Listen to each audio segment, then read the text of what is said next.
पिछले 5 वर्ष का रिकॉर्ड देखें तो योगी सरकार ने कानून व्यवस्था के क्षेत्र में सबसे ज्यादा काम किया है।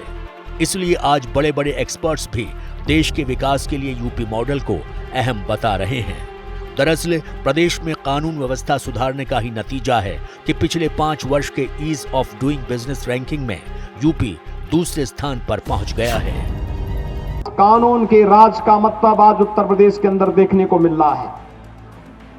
कानून के राज का मतलब प्रदेश के अंदर निवेश का बढ़ना, निवेश का मतलब उद्योग का लगना, उद्योग का मतलब नौजवानों को रोजगार मिलना, और नौजवानों को रोजगार का मतलब प्रदेश आर्थिक विकास की पथ पर तेजी के साथ आगे बढ़ने का कार्य कर रहा है।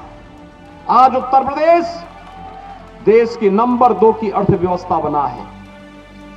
यह वही उत्तर प्रदेश है जो आबादी में सबसे बड़ा था, लेकिन भाइयों बहनों जब विकास की रफ्तार की बात पूछी जाती थी, उत्तर प्रदेश को माना जाता था कि उत्तर प्रदेश तो एक बीमारू राज्य है।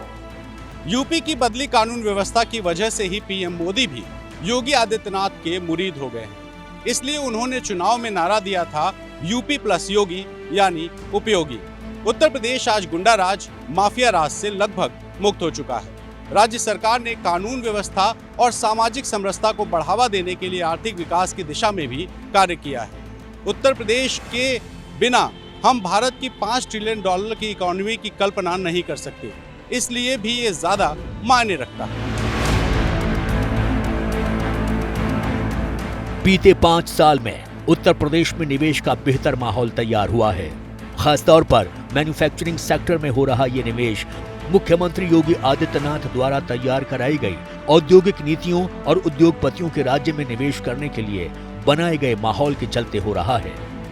फिक्की जैसे बड़े उद्योग संगठन का कहना है कि राज्य में निवेश को बढ़ावा देने संबंधी सरकार पारदर्शी नीतियों से प्रभावित होकर ही बड़े बड़े निवेशकों ने यूपी में निवेश करने की पहल की है। हम ये बात आपसे पहले ही बता चुके हैं कि अगर भारत को $5 ट्रिलियन इकोनॉमी बनाना है तो यूपी को भी $1 ट्रिलियन की अर्थव्यवस्था बनाना होगा। ये काम इतना आसान नहीं है, लेकिन मुश्किल भी उतना नहीं है। ये बात तो तय है कि कानून और व्यवस्था की स्थिति पहले के मुकाबले बेहतर होने से निवेशकों का यानी इन्वेस्टर का कॉन्फिडेंस तो बढ़ा ही है, लेकिन इसके साथ साथ एक भ्रष्टाचार मुक्त और पारदर्शी सरकारी व्यवस्था भी बनानी होगी, यानी सिस्टम बनाना होगा। ये काम जितनी जल्दी होगा, विकास का काम भी उतनी ही तेजी से हो सकता है। योगी ने भ्रष्टाचार को रोकने के लिए सरकार में काफी काम किए हैं। प्रशासनिक विभागों से लेकर निजी कंपनियों, बिल्डरों में आज भ्रष्टाचार को लेकर एक अलग ही डर का माहौल है। यही भय उन्हें भ्रष्टाचार करने से रोकने में काम आ रहा है। राज्य सरकार समय समय पर छापेमारी कर अभियान चलाकर राज्य में विभिन्न स्तरों पर फैले भ्रष्टाचार का खात्मा करने के लिए निरंतर काम कर रही है।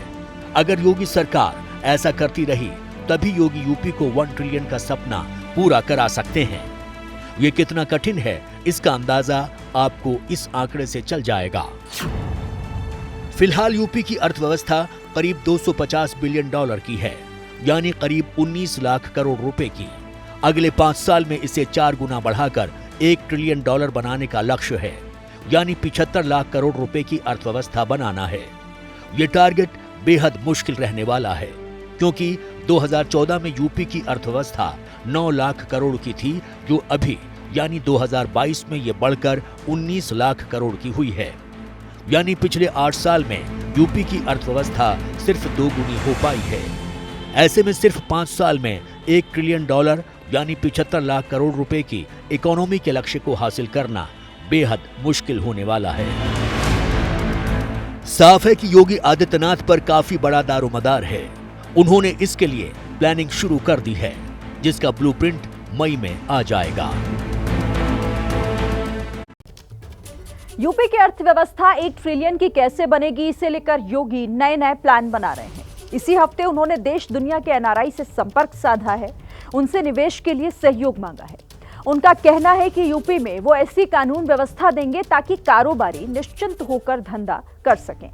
यूपी में अगर कारोबार बढ़ेगा तभी निवेश होगा। योगी के हर कदम पर हमारी नजर है।